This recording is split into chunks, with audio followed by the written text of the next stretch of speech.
Siap belum menurut Pak Dharma? Indonesia udah siap belum kalau terjadi yang diingatkan Pak SBY kemungkinan ada perang dunia ketiga? Iya, terkait dengan stabilitas nasional Indonesia. Kita udah siap belum dengan segala sesuatu? Nggak siap. Kita nggak siap. Kita nggak siap. Orang kita ikut skenario.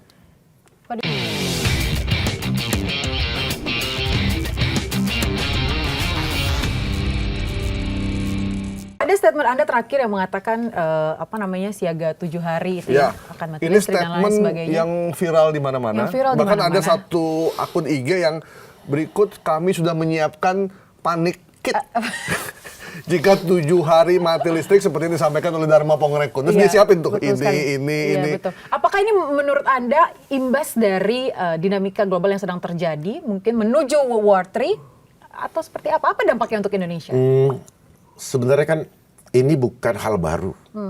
Contoh yang paling gampang ketika terjadi belum lama ini di Bali. 2 hari kalau nggak salah sempat mati lampu. Tapi bukan Indonesia sering mati lampu ya Pak Dharma?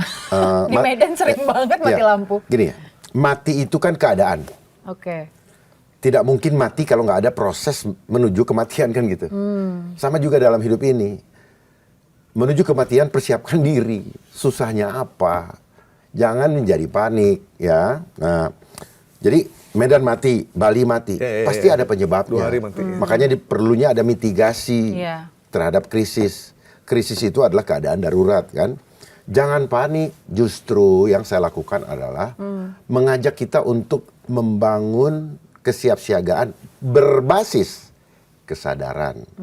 Jangan kepanikan berbasis ketidaksiapan.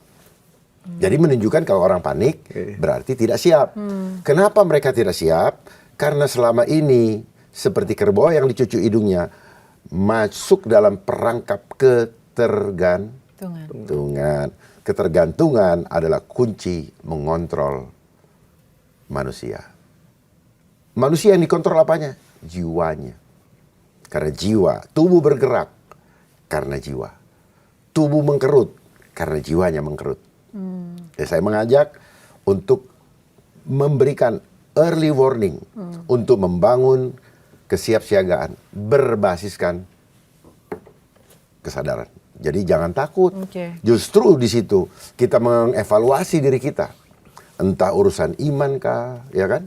Entah urusan hal-hal fisik yang kita butuhkan kah? Apakah kita siap? Banyak memang yang komplain ke saya. Bikin panik katanya. Iya, banyak yang komplain. Justru dari situ saya melihat bahwa mereka tidak siap.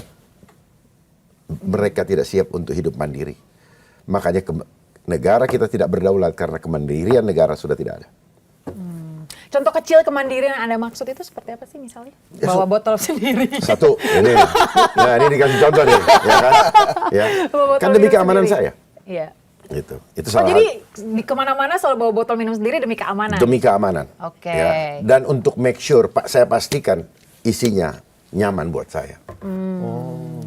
Betul dong. Benar. Makanya kita mencari kawan hidup untuk kenyamanan. Untuk apa mendapatkan pasangan hidup misalnya? Seperti yang terjadi, yang ada adalah gontok-gontokan, bohong-bohongan. Gitu kan? Ya kan? Kita lihat sekarang. Apalagi dengan media saling gugat. Karena apa? Tidak jiwanya tidak menyatu. Ya, cuman badan yang menyatu. Jadi kalau nggak nyaman tinggalin aja kalau menurut enggak. Salah. We have to work on it. Ini yang apa nih? Penyesatan. Bukan, artinya gini, kita harus mempersiapkan sematang mungkin di dalam mengambil keputusan. Baru ambil keputusan, jangan berdasarkan kepanikan. Itu juga termasuk untuk pemerintah Indonesia. Tentunya, justru saya sedang mengajak negara berpikir dan rakyat berpikir kembali. Kita udah siap belum menurut Pak Dharma? Indonesia udah siap belum kalau terjadi yang diingatkan Pak SBY kemungkinan ada perang dunia ketiga? Iya, terkait dengan stabilitas nasional Indonesia. Kita udah siap belum dengan segala sesuatu? Nggak siap. Kita nggak siap. Kita nggak siap. Orang kita ikut skenario. What do you mean? What do you mean? Apa yang kita... Mbak nanya saya pakai skenario kan? Iya, artinya Mbak nggak siap. Mbak menyiapkan diri tapi pakai skenario. Mereka siap dengan skenario kan gitu. Saya buka ya. COVID skenario siapa? You tell me. Ya, Yeah. ya. WHO under bawahnya siapa? United Nations. Yeah. Itulah makanya mereka nggak suka saya, Bang. Gitu. Karena mereka sangat. Oh, emang ada yang nggak suka sama banyak. Ada. Antek-anteknya di Indonesia nggak suka sama saya. PBB tuh? Ya, antek-anteknya global lah. Oh. Itu kan cuma salah satu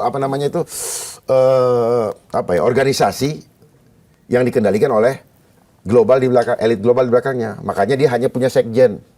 Dia nggak punya chief of. Tapi Pak Dharma pernah dulu, bahas dulu. Oh, bahas dulu. Dia Okay. hanya punya sekjen. Oke.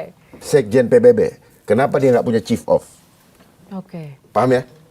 Dia hanya sekretaris mencatat Who is above that? Siapa di Small atas Secret Society.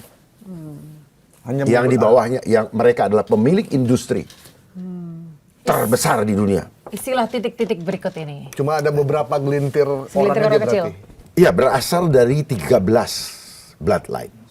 Gitu. Salah Nah, satunya? sekarang, Salah satunya? Mungkin bisa salah satunya, disebutkan? saya ngomong apa adanya apa enggak ya? Balik udah, lagi. yang udah common adalah Rothschild, Rockefeller, ya, JP Morgan, Iya. bla bla bla bla bla. Yang di dalamnya ada BlackRock, Vanguard, Oke. itu yang BlackRock, CEO BlackRock yang last night dia jadi speaker di dalam annual meeting World Economic Forum, yaitu siapa namanya itu? Nah, itu dia. Bang. Nah, dia juga ada dalam kalau bilang itu arsitek lah. Kan gini nih, ya masalahnya kan beberapa orang suka bertanya kan, sebenarnya siapa sih yang ngatur dunia ini? Dan muncullah Bang Dharma ini dengan menjelaskan. Cuman saat itu publik masih apa benar begitu gitu. Nah, bagaimana meyakinkan publik bahwa memang dunia ini udah ada yang ngatur sebenarnya? Saya mengajak untuk kita berpikir kritis. Persoalannya sejak kita sekolah, kita digiring oleh konsep yang dibuat oleh Rockefeller Foundation. I don't want a nation of thinker. Saya tidak mau bangsa yang berpikir. I want a nation of worker. Saya mau bangsanya itu adalah pekerja atau budak atau ya mesin. Makanya muncullah nanti manusia-manusia mesin.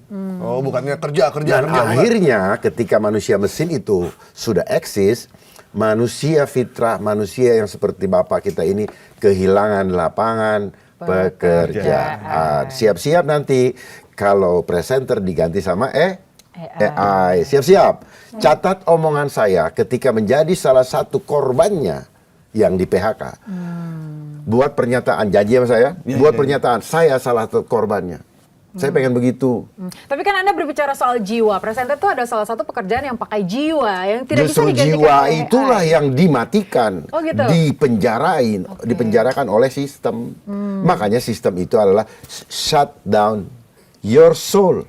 Catat ya. Apakah AI Sebentar, bisa? shut down your soul to engineering mindset. Jadi itulah yang membuat mindset pada umumnya yang disebut dengan orang awam itu umum semua, sehingga ketika ada muncul seseorang seperti misalnya Bang Rocky Gerung berpikiran tidak template, maka dibilang wah ini keras, ini apa dan mungkin gila seperti saya dan sebagainya. Jiwa itu bisa mati Bang, meskipun orangnya hidup. Bukan mati, terpenjara. Terpenjara. Ada istilah apa? Mental block. Ya. Penuh dengan intimidasi, ketakutan. Takut begini, takut begini. Karena apa? Kita dibikin tergantung. Kita selama ini dibikin tergantung di dalam pemahaman kita kalau kita mau makan hanya satu yang bisa membantu kita, punya uang. Mereka kunci, mereka mainkan uang itu sebagai media yang disebut dengan currency, lalu mereka kontrol supply and demand-nya juga, mereka kontrol nilainya. Barang dinaikin harganya, kita pikir bagus nih barang naik, emas sekarang naik, harganya makin naik, itu artinya apa? Nilai daripada rupiah semakin menurun. Makanya, ya, jadi sistem ini ada istilah deflasi, inflasi, semua yang pernah kita terima di bangku sekolah adalah teori yang diciptakan oleh sistem global itu sendiri. Oke, ini Ya. sebagai mantan wakil kepala BSSN ya. Abang nggak mau ngulik, Kang, yang tadi karena Iya, ini lagi nggak belum. Abang sudah lari ke BSSN. Saya mau bukan. Cuman ini aja, konteksnya tuh bahwa beliau sangat paham soal AI, literasi dan lain-lain. Saya mau ngomongin AI, ini kan lagi rame. Saya mau ngomongin dulu pola pikir. Karena abang kalau cuma bicara AI, abang hanya melihat objek yang ada. Oh, kita terbiasa dengan apa? What to think. Nah itu tadi, what to think. Selalu lari ke objek-objek untuk dibicarakan. Saya mau mengajak kita how to think. Nah itulah berpikir kritis. Berpikir kritis kita ulik dulu. Kenapa kebanyakan orang itu selalu berpikir template? Karena dari kita mulai masuk duduk di bangku sekolah, yang harusnya anak dibiarkan bermain supaya kognitifnya berkembang, 0 sampai 7 tahun ya, catat ya, adalah masa hipnosis. Nah, 7 tahun ke atas adalah masa repetition. Nah, kita didoktrin di sana, dicekokin. Kita ini ibarat gelas kosong. Diisi air bening, dia jadi bening, dia isi air coklat, dia coklat, dan sebagainya. Nah, hidup kita dikendalikan 95% oleh subconscious kita, alam bawah sadar. Makanya orang mendengar istilah bla bla bla bla bla, itulah yang diomongin. Nah, ketika dia ngomongin, dia anggap dia orang pintar. Enggak. Tubuh kita ini cerdas. Tubuh kita merekam setiap apa yang kita dengar, kita rasakan di dalam perjalanan hidup kita. Nah, sistem education itu adalah proses di mana mencetak pola pikir yang seragam. Lalu kemudian dikasih science. Science adalah alat atau tools untuk mencetak keseragaman pola pikir atau standarisasi. Makanya kan semuanya berbasis ilmiah, berbasis ya kan kaidah akademis ya kan. Nah, terus empirik, metode empirik adalah tata cara penyeragaman pola pikir. Paham nggak ini? Kita mengikuti ya. Jadi hanya melihat objek yang terlihat mata, hanya berbicara material, tidak mampu melihat imaterial.